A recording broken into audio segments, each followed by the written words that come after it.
Herkese merhabalar, Salih Demir ben. Bugün sizlere Didim Efeler Mahallesi'nde bulunan 510 metrekare arsa içerisindeki tam müstakil akıllı ev sistemli 4+1 dubleks yapıda bir villa göstermeye geldim. Öncelikle bu villamızı neden almalısınız biraz bu hususta bahsetmek istiyorum. Özellikle mahremiyet konusuna önem verenler için, herhangi yakınında, çevresinde herhangi bir yapı istemeyenler ve manzarasının sürekli açık kalmasını isteyenler için burası çok önemli bir seçenek olacak bugün. Biraz sonra zaten videomuzun özellikle sonlarına doğru size üst kata çıktığımda balkondan bakacağımız alanı daha detaylı bir şekilde bahsedeceğim. Bununla alakalı beğeneceğinizi tahmin ediyorum. Çünkü zaten villamız hem şehir kalabalığından uzakta hem de plaja çok yakın bir mesafede. Burada yaşadığınız takdirde hem havuz kullanımı hem bahçe kullanımı olsun hiçbir şekilde dışarıya ihtiyaç duymadan burada çok huzurlu bir şekilde hem sürekli kullanım için düşündüğünüzde mantıklı olacak hem yazlık amaçlı düşündüğünüzde burayı iyi ki almışım diyeceğiniz seçeneklerden bir tanesi.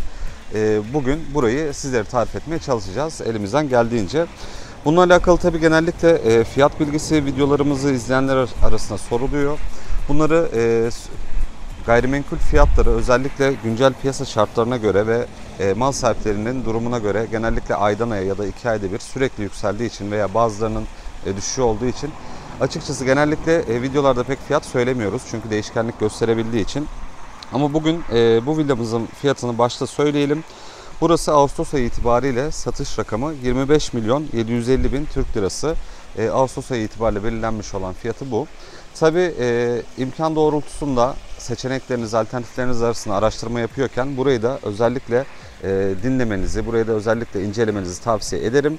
Eğer ki videomuzu ilerleyen tarihlerde izleyecek olursanız tekrar arayarak bizlere güncel fiyat bilgisi ve satılıp satılmama durumunu sormanızı öneririm. Şimdi isterseniz yavaş yavaş başlayalım. Çünkü anlatacaklarımız biraz detaylı olacağı için bu videom normal videolara göre biraz daha uzun olacak. Çok fazla vaktinizi de harcamak istemiyorum. Hızlı villamızı anlatmaya başlayalım. Öncelikle videoya bahçe bölümünden başladım. Şu an tam köşe konumda olduğumu söyleyebilirim. Hatta şöyle gelirsem hem bahçe alanını hem peyzaj alanı ve havuz bölümünü böyle geniş açıyla daha net görmüş olacaksınız. Öncelikle villamızı dört taraftan bir dolaşalım. Daha sonrasında içerisine giriş yapacağız. Evet, villamız bahsettiğimiz üzere 509,5 geliyor. 510 diyelim biz. 510 metrekare arsa içerisinde inşa edilmiş. Özellikle zaten villamızın içerisindeki oda kullanım alanlarını ve salonunu gördüğünüzde bu metrekarenin büyüklüğünü villa içerisinde de çok rahat bir şekilde hissedebiliyorsunuz. Bahçe alanı, peyzaj alanı dört tarafıyla çevrili. Hatta biz üç tarafıyla diyelim çünkü bir taraf biraz sonra şimdi dönerek göstereceğim. Garaj kullanımı olarak düşünülmüş. Garaj bölümü ise gayet yeterli büyüklükte. Tabi burada aslında villa içerisinde çeşitli seçenekleri siz de oluşturabilirsiniz. Örnek veriyorum, bir tane barbekü alanı, barbekü köşesi yapabilirsiniz. Çardak yapabilirsiniz. Bunun gibi dışarıya sosyal kullanımı alanında kullanacağınız tüm malzemelerinizi, özellikle balkon takımlarınızı, bahçe mobilyalarınızı koyabilirsiniz. Şimdi karşı tarafta villamızın giriş kapısından itibaren garaj olarak düşünülmüş olan yer aslında oldukça geniş. Buraya yaklaşık olarak hani abartısız söyleyebilirim ki 4 tane araç çok rahat bir şekilde sığar. Özellikle hem kendi aracınız hem misafiriniz geldiği zaman kullanacak olduğunuz araç park yeri oldukça büyük. Hatta şöyle zaten gördüğünüz gibi 2 tane giriş kapımız var. Birisi sürgülü araç giriş kapısı, diğeri normal bir şekilde girebileceğimiz kapımız yer alıyor. Tam köşe hizadan villamızı incelediğimizde ise dışarıdan da baktığımızda özellikle hem patlatma taş motifleri hem geniş bir cam kullanımı ve aynı zamanda zaten villamızın dışında özellikle akşam saatlerinde çekim yapıyor olsaydık bunu daha net görecektiniz. Dış cephe aydınlatmaları ve led aydınlatmalar özellikle villayı uzaktan gördüğünüzde oldukça farklı bir mimariyle, oldukça güzel bir mimarla yapıldığını, kalite hissiyatını bizlere oluşturuyor. Havuz bölümüne gelecek olursak havuz bölümümüzün özellikle çocuk havuzu bölümü tam karşı köşede, derinliği daha az. Oradan da yine villamız havuzun içerisinde yan tarafta bulunan merdivenler sayesinde iniş yapabiliyorsunuz. Villamız gayet yeterli büyüklükte ki zaten alt tarafta şöyle gösterelim. Denge deposu ve temizlik motorunun bulunduğu alanlar burada yer alıyor. Kullanımı, temizliği, bakımı oldukça pratik. Bunu siz de yapabilirsiniz. Hemen karşı tarafta bir kobra başlığımız burada yer alıyor. Havuzu kullanmadığınız zamanlarda, yine bahçede oturduğunuz dönemde ise güzel bir su sesini burada hissetmiş oluyorsunuz. Villamızın dışarısına baktığımda ise şöyle gösterelim. Zaten montalaması mevcut. Sıcak soğukla alakalı hiçbir şekilde probleminiz olmayacak. Villamızın alarm sistemi, güvenlik kameraları, biraz sonra içeriye girdiğimde diğer özelliklerini sizlere tarif edeceğim. Dış cephe olarak gayet güzel bir villa yapılmış diyebilirim. Evet, şimdi çelik kapıdan itibaren villamızın içerisine girelim ve kapımızı tekrar kapatalım. İç özelliklerinden şimdi bahsetmeye başlayalım. Özellikle villamıza giriş yaptıktan sonra sağ tarafta akıllı ev sistemini koordine edebileceğiniz bir ekran burada yer alıyor. Burayı tabii daha önceki videolarımı izleyenler bilir. Daha detaylı anlatmıştık. Şimdi çok kısa bilgi vermem gerekirse eve giriş ve çıkışlarınızda tüm elektrik bağlantılarınızı, klimalarınızı, ışıklarınızı buradan istediğiniz senaryoya göre organize edebiliyorsunuz. Basit bir özellik olarak söyleyecek olursam ilk etapta eve giriş ve evden çıktığınızda evden çıkış butonlarına bastığınızda tüm elektrikli panjurlar ve aydınlatma üniteleri devre dışı kalmış oluyor. Şimdi girişten itibaren sağ tarafta gündelik kullanım olarak düşünülmüş olan bir banyo alanımız bu şekilde yer alıyor. İlerlediğim takdirde sol tarafta giriş kısmında hemen böyle bir portmanto, vestiyer alanı, yine ayakkabılarınızı giyebilmeniz için, ayakkabılarınızı giyerken oturabilmeniz, kullanabilmeniz için bir puf minder burada yer alıyor. Sağ tarafa doğru biraz sonra çıkacağız. Tüm yatak odalarını sizlere göstereceğiz. Ama onun öncesinde hemen karşı tarafta bir boy aynamız, yine alt tarafta çekmecelik bölümlerimiz burada yer alıyor. Yine merdiven altı boşluğu ise aslında güzel bir şekilde şöyle suni çiçeklerle burada donatılmış güzel bir görsel alan bizlere oluşturuyor. Tabii özellikle son dönemlerde daha çok bizlere soruluyor ve tercih sebebi olmuş oluyor. Özellikle orta yaş insanların ve orta yaşın üzerindeki insanların konaklayabilmesi için ve merdivenle uğraşmaması için giriş kata artık metrekare el verdiği müddetçe şöyle yatak odaları yapılmış oluyor ki zaten bu giriş katta bulunan yatak odasının kendine ait bahçeye çıkan bir kapısı da burada yer almakta. Zaten kapı diyorum fakat bunlar aslında boydan boya büyük bir pencere alanı. Tavandan zemine kadar gördüğünüz gibi hem içeriye aydınlık veriyor hem de aynı zamanda giriş çıkış açısından eşik olmaması sebebiyle oldukça pratik bir şekilde bahçeye erişebiliyorsunuz. Bu yatak odamızın karşı tarafında 2 tane yatak başucu aydınlatması ve tavanda ise spot aydınlatmalar ve led aydınlatmalar kullanılmış. Ki zaten bu yatak odamızın içerisinde çok rahatlıkla ve diğer odalarımız için de bunu söyleyebilirim. Çok rahat bir şekilde çift kişilik yatak ve büyük bir gardırobı hiç ölçüsünü almadan bile sipariş edip direkt söyleyebilirsiniz. Çünkü gayet yeterli bir kullanım alanı burada söz konusu. Şimdi salon mutfak bölümüne doğru geçelim. Mutfağımız tabi açık mutfak olarak tercih edilmiş fakat bunun salona hiçbir şekilde engeli bulunmuyor. Hatta ben şöyle köşe konuma gelerek sizlere gösterirsem daha net anlaşılacaktır. Evet, şu an salonun tam ucundan itibaren mutfak alanına doğru bakıyoruz. Tam köşe konuma geldim çünkü mutfağın kullanımını daha net görebilmeniz açısından ve salon payı oldukça yeterli büyüklükte. Mutfak alanına geldikten sonra ortada bir ada mutfak burada tercih edilmiş. Yine karşı tarafta L tezgah halinde bir mutfak dolabı çalışması yapılmış. Özellikle sağ taraftan itibaren baktığımızda bu daha net anlaşılıyor ki 2 kapaklı bir buzdolabını burada çok rahatlıkla tercih edebilirsiniz. Geniş litreli bir buzdolabını burada rahatlıkla kullanabiliyorsunuz. Mutfak tezgah alanlarımıza baktığımızda ahşap renk ve açık krem renk burada tercih edilmiş. Yine karşı taraftan itibaren ankastre fırınınızı, mikrodalga fırınınızı koyabileceğiniz alan yer alıyor. Sağ tarafa döndüğümde ise ankastre ocak ve davlumbaz aspiratörünüzü koyabilirsiniz. Yine bulaşık makinesi için alanımız hemen sağ tarafta yer alıyor. Ki zaten saklama dolapları hem ahşap taraflar, hatta şöyle bir tanesini açarak gösterelim. Kulpsuz bir şekilde aşağıdan tutarak açıyorsunuz. Hem de üst tarafta yine büyük eşyalarınızı ve malzemelerinizi koyabileceğiniz alanlar yer alıyor. Hemen ocağın altında bulunan bölümlerde çekmecelikler, ada mutfağının içerisinde bulunan yine çekmecelik ve saklama dolapları derken oldukça yeterli bir kullanım alanı sizlere oluşturuluyor. Özellikle set arasında hem aydınlığı sağlaması için hem de elektrik prizinin gözükmemesi için köşelerde şöyle aparatlar burada tercih edilmiş. Bunların içerisine aynı zamanda Bluetooth'la bağlanabilerek müziğinizi dinleyebiliyorsunuz. Böyle bir özelliği de burada düşünmüşler. Yine buraları şöyle gösterelim. Açtığımız takdirde oldukça derin olduğunu Özellikle buraya yakından incelediğinizde çok net bir şekilde anlayabiliyorsunuz. Hemen sağ tarafında ise içerisi led aydınlatmalı olan, hatta şöyle görsel olarak da kullanabileceğiniz, yine vitrin amaçlı kullanabileceğiniz yerimiz bulunmakta.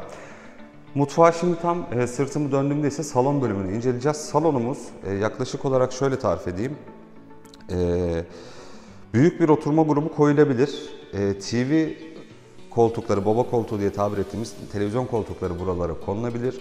Onun yanında yaklaşık 10-12 kişilik bir yemek masası bölümü bu şekilde düşünüldüğü takdirde oldukça büyük bir kullanım alanı var. Bunu zaten 500 metrekarelik bir villa alırken zaten bunları aslında çok fazla belirtmemize gerek yok. Çünkü bu tarz yerler, bu tarz yaşam alanları özellikle geniş metrekare sevenler için ve kalabalık aileler için açıkçası çok uygun oluyor. Çünkü hem eşyanızı dizayn edebiliyorsunuz, hem kalabalık bir şekilde konaklayabiliyorsunuz, hem bulunduğunuz noktada hiçbir şekilde sıkılmadan dış mekan, iç mekan olarak oldukça ferah bir şekilde kullanıma başlayabiliyorsunuz. TV ünite alanımız gördüğünüz gibi oldukça büyük. Buraya isterseniz sinema sistemini de çok rahat bir şekilde koordine edebilirsiniz. Karşı tarafa büyük bir televizyon yerleştirebilirsiniz. Hemen bunun sağ tarafında yine içerisi led aydınlatmalı bir vitrin alanımız bulunuyor. Alt taraf ise komple boydan boya çekmece olarak düşünülmüş. Şimdi gelelim yemek masasını koyacağımız alana. Burada tabii tam anlamıyla bir yemek masası, vitrin, gümüşlük, bunların hepsini sığdırabileceğiniz kadar büyük bir kullanım alanı var. Ki zaten dekor olarak da hem loş aydınlatmalarımız hem ahşap çalışmalarımız, şöyle biraz daha yakından gösterelim. Komple ahşap bir işçilikle burada dekore edilmiş. Yine üst tarafta büyük bir galeri boşluk alanımız burada yer alıyor. Tavan yüksekliğimiz gayet yeterli büyüklükte.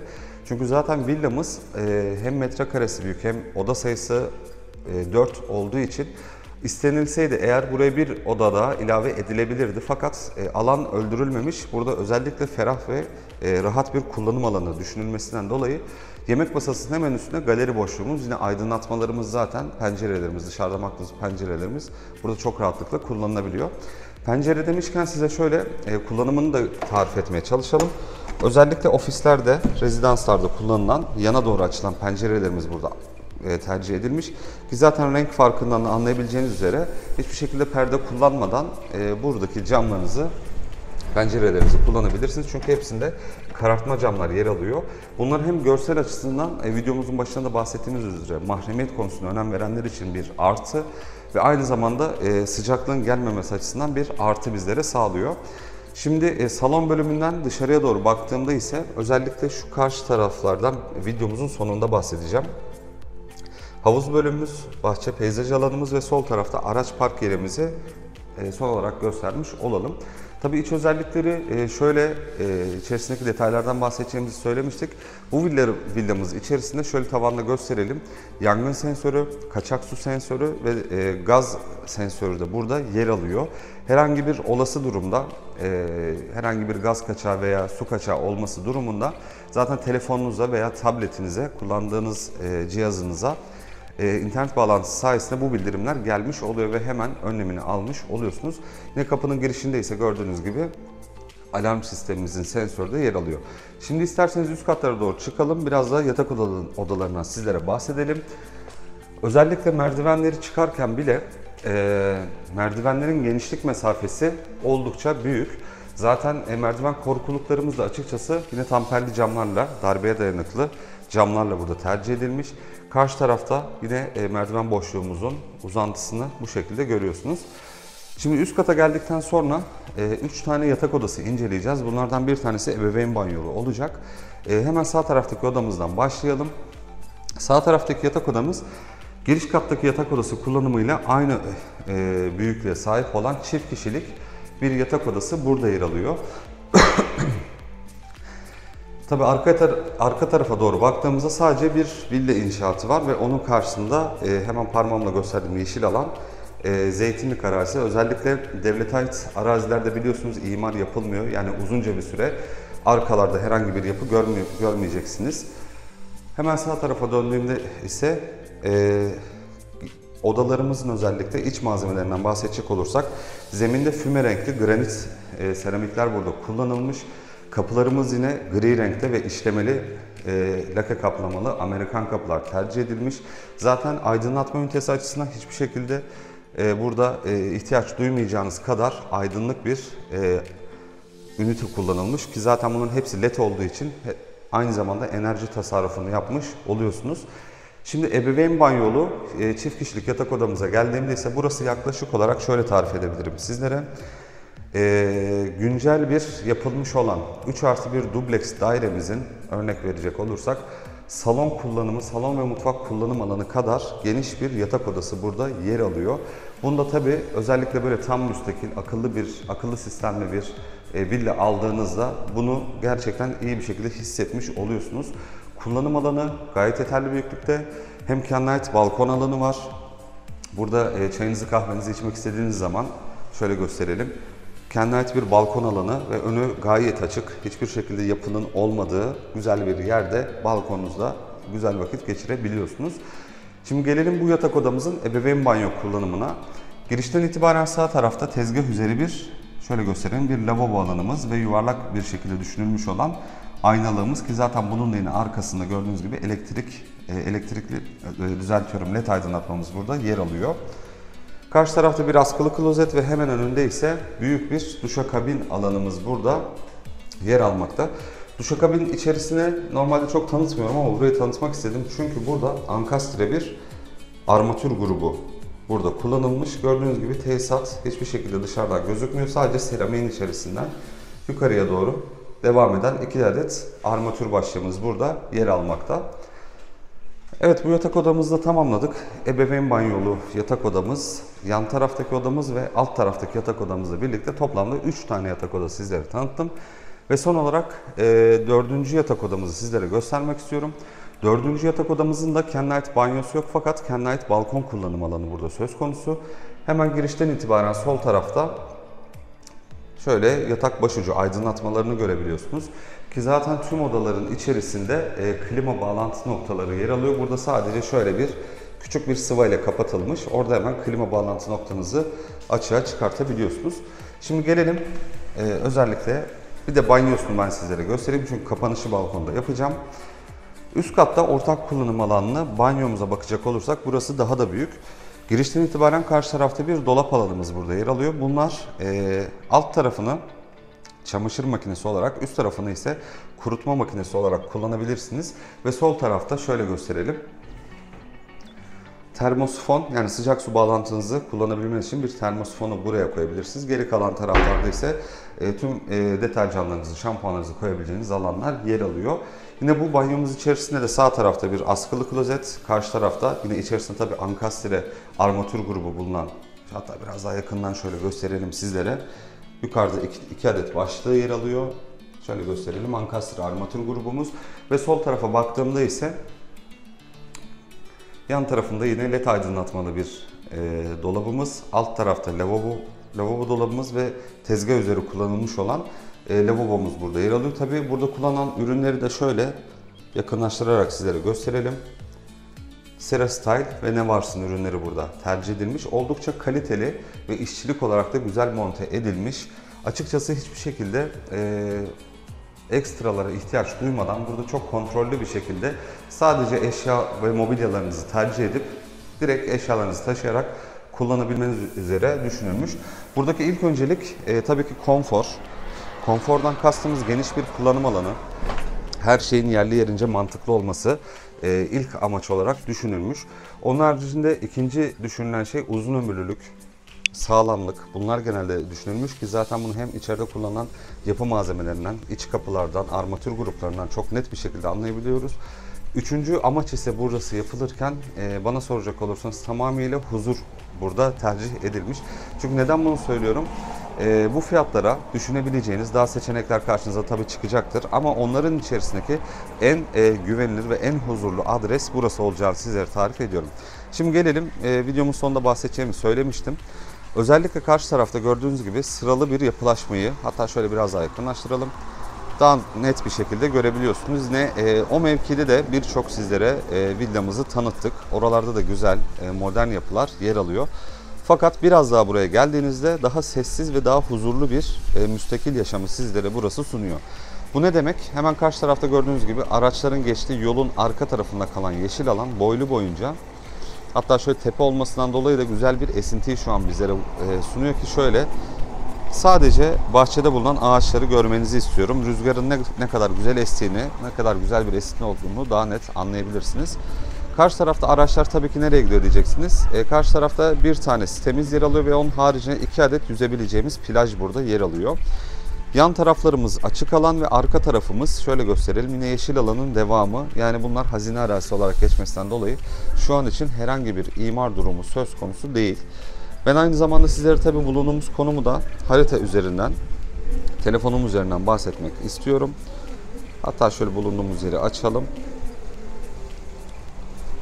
Evet, şu an bulunduğumuz konumu böyle daha net anlayacağınızı tahmin ediyorum. Kırmızı noktayla belirlenen alan bizim bulunduğumuz alan. Ve hemen yan taraflarımız hem yüzebileceğimiz plajlara ait hem de gördüğünüz gibi yeşil alan yine buralarda devam ediyor. Ve bir yarımadanın içerisinde olduğumuzu söyleyebilirim. Çünkü tam yolun bittiği bölgede ise buruna doğru çıkmış oluyorsunuz ki zaten bundan dolayı ki güzel bir esinti burada söz konusu ve hiçbir şekilde nem burada yok. Oldukça rahat bir şekilde burada oksijeni bol bir noktada siz de böyle bir yaşam sunabilirsiniz. Bu şekilde bir müstakil villaya sizler de sahip olabilirsiniz. Evet, kısacası özetlememiz gerekirse, hatta biraz içeri girelim çünkü rüzgar sesi belki videoya kötü yansıyor olabilir. Özetlememiz gerekirse 510 metrekare arsa içerisinde bulunan tam müstakil akıllı ev sistemli 4+1 dubleks bir villayı bugün sizlere tanıtmaya çalıştık. Tabii elimizden geldiğince gözümüze çarpan tüm özellikleri sizlere anlatmaya çalışıyoruz. Fakat bazen istediğiniz şeyleri cevaplayamamış oluyoruz. Bundan dolayı kusurumuza bakmayın. Soracağınız sorular tabii ki olacaktır ve anlamadığınız yerler tabii ki olacaktır. Bunlarla alakalı aşağıya bırakmış olduğumuz cep telefon numaralarından isterseniz arayarak, isterseniz WhatsApp üzerinden de ulaşabilirsiniz. Veya videomuzun yorumlar bölümünde sormak istediğiniz tüm soruları sorabilirsiniz. Benim bu video ile alakalı bugün sizlere bahsetmek istediğim özellikler bunlardı. Umarım beğenmişsinizdir. Bu ve buna benzer seçeneklerimizi yine YouTube kanalımız üzerinden Salih Demir Emlak olarak arattığınızda diğer videolarımızdan izleyebilirsiniz. Aynı şekilde Instagram hesabımızda Salih Demir Emlak olarak arattığınızda bu tarz villaların tanıttığımız yerlerin detaylı resimlerini oradan da net bir şekilde inceleyebilirsiniz. Sizin de bu şekilde Didim, Kuşadası, Bodrum, İstanbul ve Fethiye bölgelerinde olmak üzere satmayı düşündüğünüz veya kiralamaya vermeyi düşündüğünüz tüm gayrimenkullerinizle alakalı satış süreçlerini hızlandırmamızı isterseniz bizlerle iletişime geçebilirsiniz. Beni izlediğiniz için çok teşekkür ediyorum. Anlatacaklarımın sonuna geldim. Bir sonraki tanıtım videomda tekrardan buluşmak üzere. Kendinize çok iyi bakın. İyi günler dilerim. Hoşça kalın.